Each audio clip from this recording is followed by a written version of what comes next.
College పాపల bus ఏ seat చూసిన fresh, college పాపల బస్సు ఏ సీటు చూసిన ఫ్రెష్, బ్రేక్ వేస్తే పెద్ద ఇష్యూ మన్ మధుడి డిషుమ్ డిష్యూ.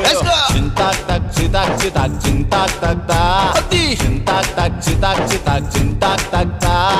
పిడత కింద పప్పు రుచి చూడకుంటే తప్పు, పిడత కింద పప్పు రుచి చూడకుంటే తప్పు.